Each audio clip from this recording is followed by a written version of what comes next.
سیستم گیمینگ 30 تومانی. امروز یکی از مشتریای قدیمی با ما تماس گرفت و گفتن که سیستم گیمینگ تا 30 میلیون تومان میخوان. باید بهتون بگم که سیستم گیمینگ کمتر از 50 میلیون اصلا ارزش خرید کردن نداره.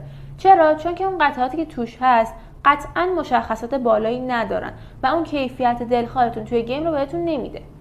باید بگم که به جای اون با همون بودجه میتونید PS5 تهیه کنید که فضای ذخیره‌سازی بیشتر و قدرت پردازشی بالاتری بهتون ارائه میده. چون که PS5 کاملا برای گیم طراحی شده، میتونه اون قدرت پردازشیش رو به طور کامل بهتون ارائه بده.